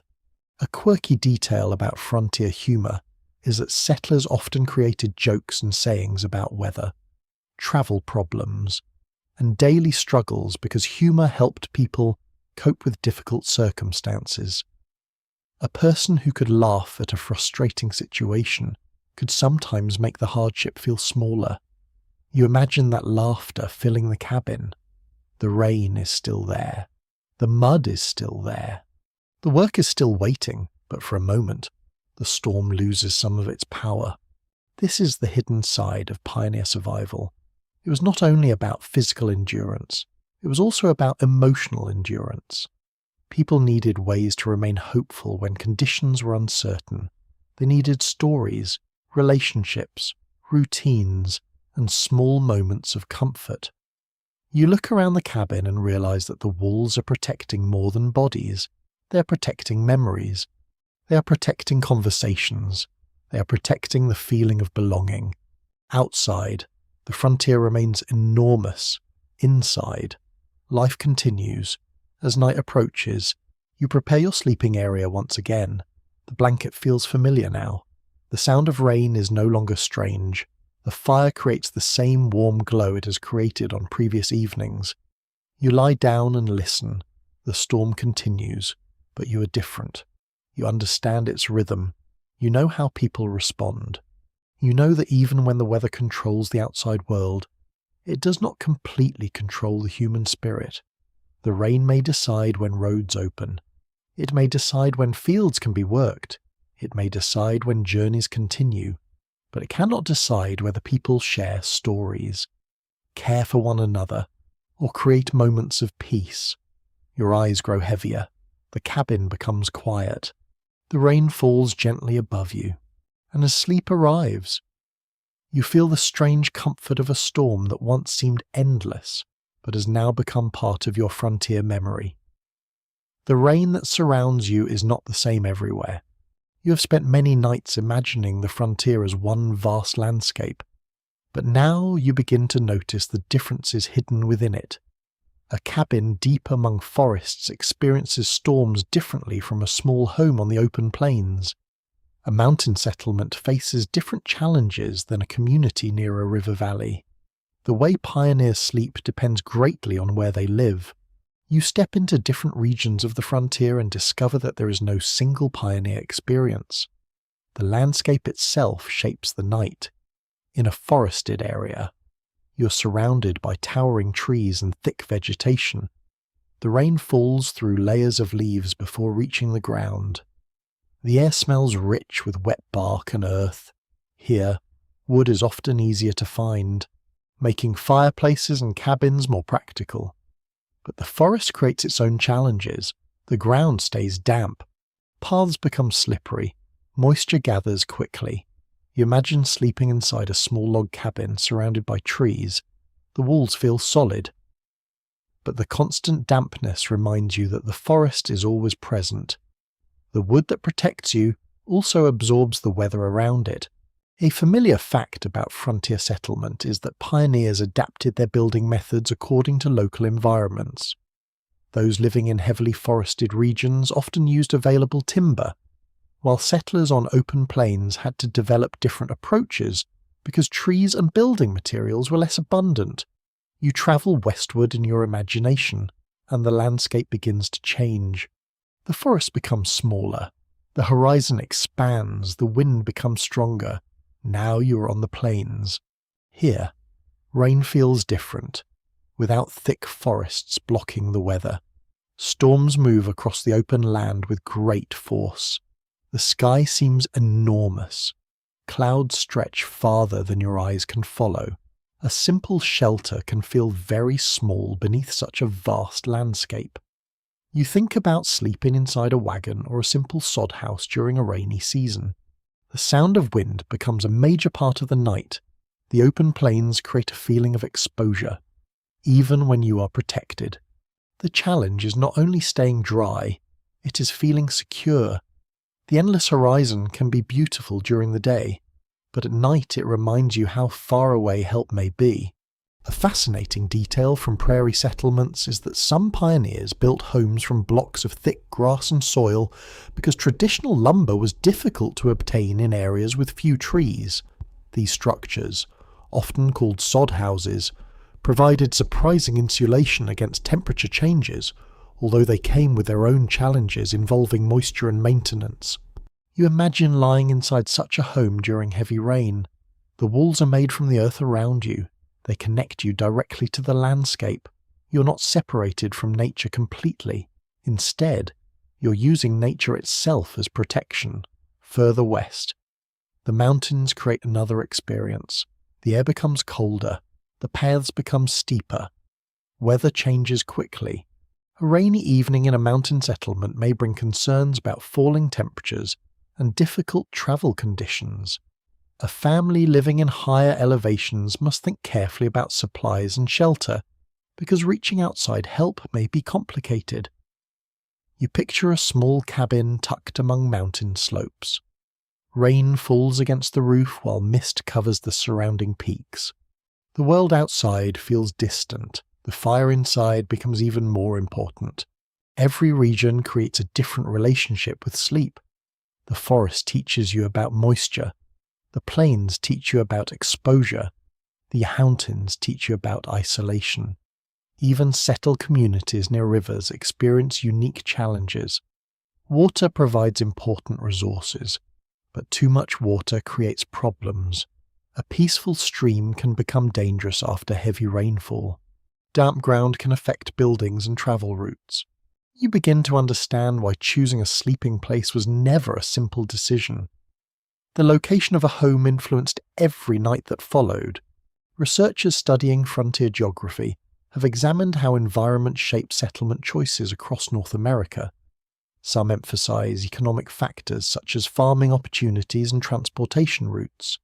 Others highlight the importance of climate, available materials, and natural resources in determining where people could successfully build communities. The land itself influenced human choices. You notice that, despite all these differences, pioneers everywhere shared similar goals: stay warm, stay dry, protect the family, prepare for tomorrow. The methods changed, but the needs remained the same. A person in a forest cabin and a person in a prairie shelter might live very different lives. Yet both listen to rain falling in the darkness. Both adjust blankets before sleep. Both check the fire. Both hope for better weather. This connection is what makes these stories so powerful. The frontier was not one place. It was many places. Each region created its own version of survival. As evening settles across these landscapes, you imagine the different sounds of pioneer nights in the forest. Rain falls through branches and leaves, on the plains. Wind moves across open ground, in the mountains. Water echoes against stone, near rivers.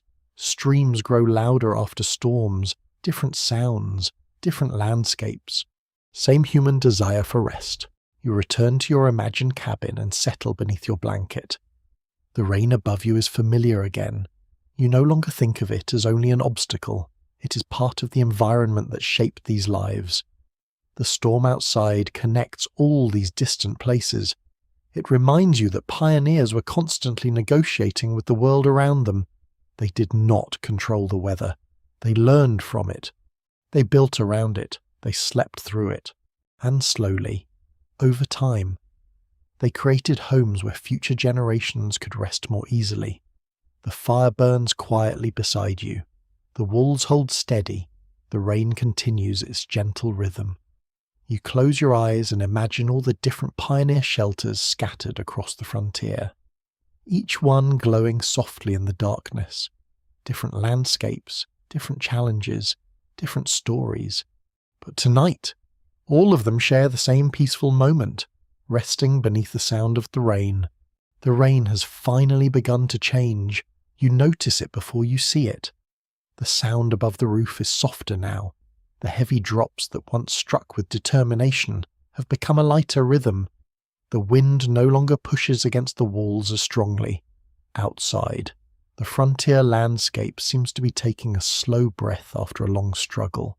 For many pioneers, the end of a storm did not mean everything immediately returned to normal. The rain might stop, but the effects remained. You step outside the cabin and feel the ground beneath your boots. The mud is still thick. Puddles remain along the paths. The trees drip with leftover water. The fields look tired after days of moisture. Yet there is a feeling of change. People begin moving again. Doors open. Fires burn more actively. Animals leave their shelters. The settlement slowly wakes from its period of waiting. A commonly recorded part of frontier life is that after periods of difficult weather, settlers often had to repair damage, restore supplies, and reconnect with nearby communities. A storm's end was not simply a return to normal. It was a new beginning that required effort. You watch neighbours step outside and inspect their homes. A roof needs attention. A fence needs repair. A pathway needs clearing. A supply area needs organising. The work begins immediately because life cannot remain paused forever. The quiet patience that helped people survive the storm now turns into action. You notice something interesting about the settlement. During the rainy period, everyone seemed focused on staying indoors, now. The same people who shared stories around fires are helping each other outside. Someone carries tools to a neighbour. Someone helps move supplies. Someone checks on animals that struggle through the wet weather. The storm created hardship, but it also revealed connections between people. A small piece of frontier life that is easy to overlook is that communities often depended on informal cooperation rather than organised services. Neighbours frequently exchanged labour, shared information, and helped repair problems because isolated settlements could not rely on quick outside assistance. You imagine the conversations after the rain. How did your roof hold up? Did your animals stay safe? Were you able to keep enough dry wood? These questions are more than casual conversation. They're a way of measuring survival. Everyone understands what the other person experienced. The muddy roads, the cold nights, the endless sound of water, the uncertainty. As the weather improves, sleep begins to change as well. The cabin feels different. The blankets are drier. The air smells fresher. The fire no longer needs constant attention. For the first time in many nights, you can rest without wondering whether the storm will become worse. You lie down and notice the difference immediately. The familiar worries that filled previous evenings have become quieter. Will the roof leak? Will the fire survive? Will the rain continue tomorrow? These questions no longer dominate your thoughts. Instead, you hear new sounds, birds returning, animals moving through wet grass, tools being used outside, life rebuilding itself. Scholars studying historical recovery after environmental challenges have examined how communities balanced relief and rebuilding. Some researchers focus on the practical side of restoring homes, farms, and transportation routes. Others explore the emotional process of returning to ordinary routines after a period of uncertainty. The end of hardship brings its own adjustment. After so many nights listening for problems, calm weather can almost feel unfamiliar. You understand this feeling as you sit near the fire during the evening. The cabin is quiet, but it is a different kind of quiet. Before, silence meant waiting. Now, silence means peace. The rain taught you patience. The storm taught you preparation. The recovery teaches you appreciation. You look at the simple things differently. A dry blanket feels like a luxury. A clear path feels like a gift. A warm room feels even more valuable.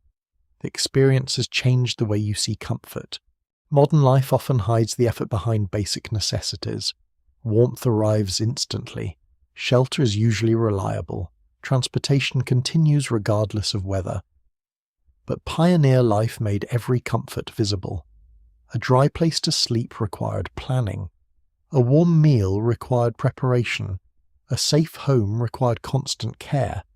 You begin to understand that the end of the storm does not erase the difficult nights that came before. Those nights remain part of the story. The people who lived through them carried the memory forward. They remembered the sound of rain on wooden roofs. They remembered gathering around fires. They remembered waiting for roads to reopen. They remembered the feeling of finally seeing sunlight after many grey days. A curious observation from personal accounts of historical communities is that people often remembered unusual weather events for many years afterward. A particularly difficult storm could become part of family stories, passed from one generation to another as a reminder of endurance. You imagine someone telling that story years later. They might laugh about the mud. They might describe the leaking roof. They might remember the crowded nights. But beneath the humour is something deeper. Pride. They survived. They adapted. They continued. As night returns, you prepare your sleeping space once more, this time.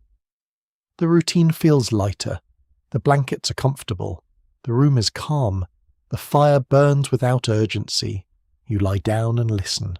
No heavy storm, no constant worry, just the peaceful sounds of a frontier evening. The cabin creaks softly.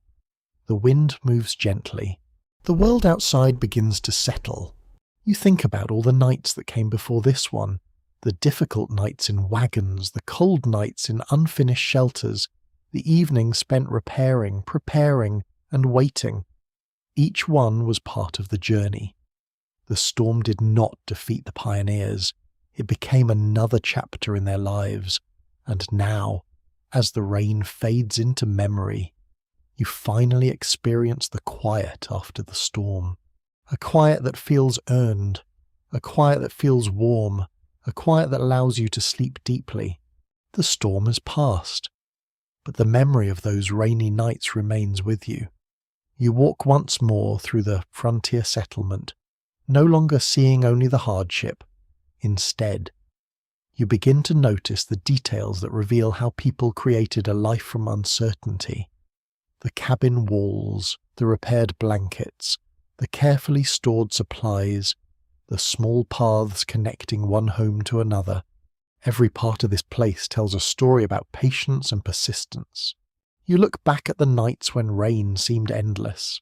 At first, the storm felt like an enemy. It interrupted travel, slowed work, and made sleep uncomfortable.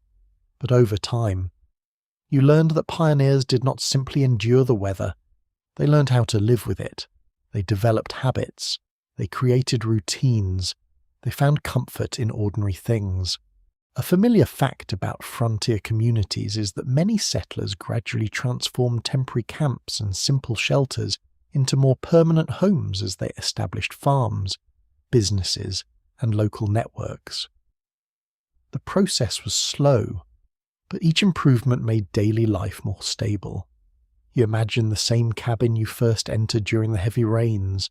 It looks almost unchanged from the outside, but you know how much effort exists within those wooden walls.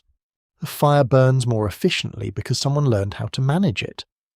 The sleeping area feels warmer because someone improved the bedding. The roof protects better because someone repaired weak spots. The home itself carries the memory of every storm. You step inside and notice how different it feels now. The room that once seemed crowded and uncomfortable has become familiar. You know where the warmest place is. You know where supplies are stored.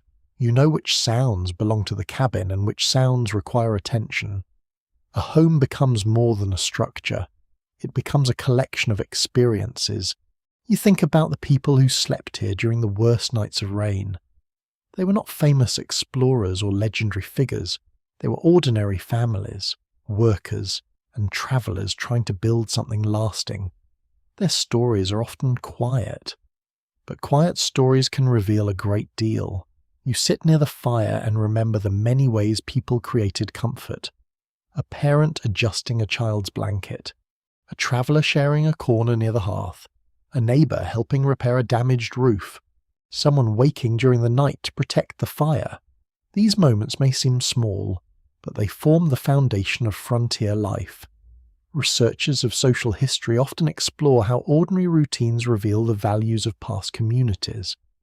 Some focus on major events and famous individuals, while others study everyday experiences such as cooking, sleeping, working, and caring for families because these details show how people actually lived.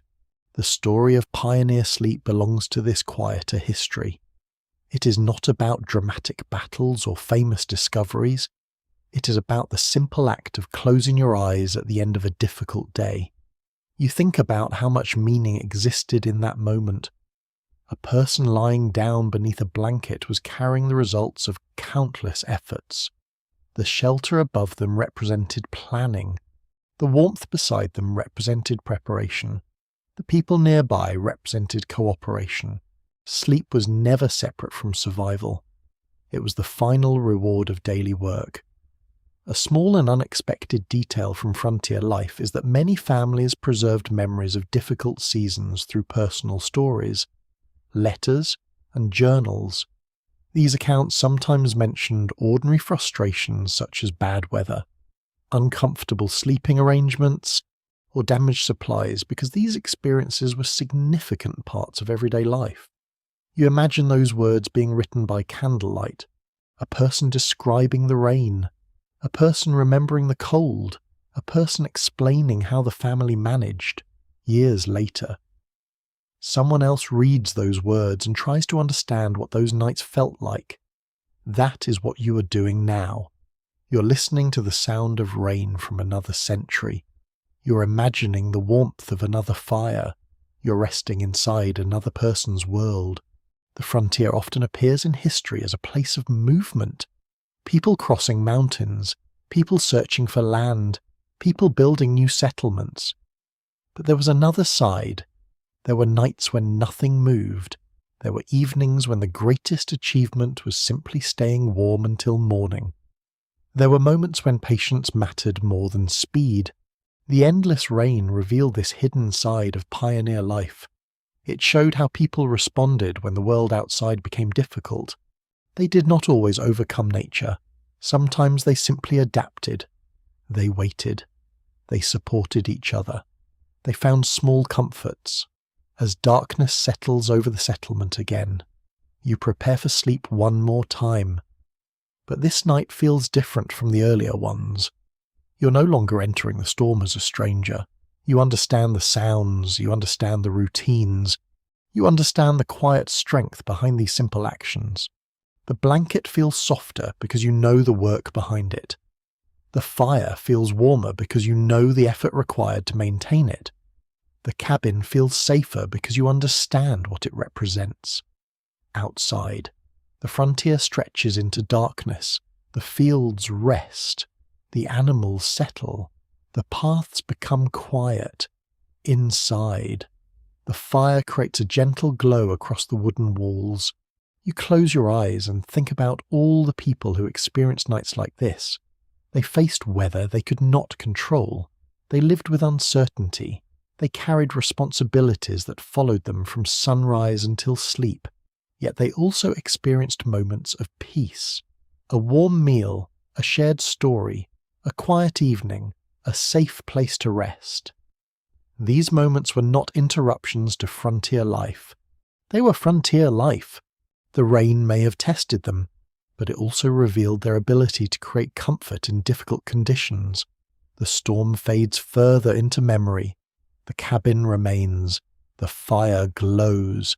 The night becomes peaceful, and as you drift towards sleep, you carry with you the simple lesson these pioneers left behind. A home is not made comfortable by what it contains. It is made comfortable by the care placed within it. The rain has become a memory now. You stand once more beside the old frontier path, looking across the landscape where countless nights were spent listening to water fall against wood, canvas, and earth. The fields are quiet, the air is calmer, the ground has dried. The same places that once felt difficult now seem peaceful. You remember the sound, the steady tapping above a cabin roof, the soft movement of blankets in the darkness, the crackling fire fighting against cold air, the quiet voices of families waiting for morning. These sounds belong to ordinary nights, but they reveal something important about the people who lived through them. Pioneer sleep was never just about closing your eyes after a long day. It was about endurance. It was about preparation. It was about creating a moment of safety in a world that often felt unpredictable. You walk slowly through the settlement and imagine the people who once lived here. You see a family preparing a simple meal before bed. You see someone repairing a blanket near the fire. You see a traveller resting after a difficult journey. You see children falling asleep while listening to stories from the people around them. None of these moments would appear in a grand monument. They would not be carved into stone, but they were the moments that built daily life. A widely accepted fact about frontier history is that many settlers lived through years of adjustment as they created homes, communities, and routines in unfamiliar environments. Survival was not achieved through one dramatic event. It came through thousands of repeated actions performed every day. A dry place to sleep, a repaired tool, a prepared meal, a maintained fire, a helping hand. These small things created stability. You think about the first night you entered the rainy frontier world. The storm felt overwhelming. The cold felt impossible. The simple shelters seemed fragile. Yet night after night, people adapted. They learned where to place the bedding. They learned how to protect supplies. They learned how to share limited space.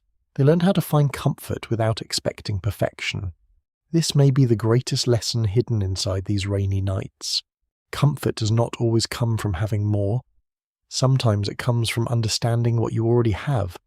A blanket becomes valuable because someone made it. A cabin becomes meaningful because someone built it. A fire becomes precious because someone worked to keep it alive. You imagine a pioneer lying down after a difficult day. Their body is tired. Their hands are worn from work. Their clothes may still carry traces of the outside world, but they rest.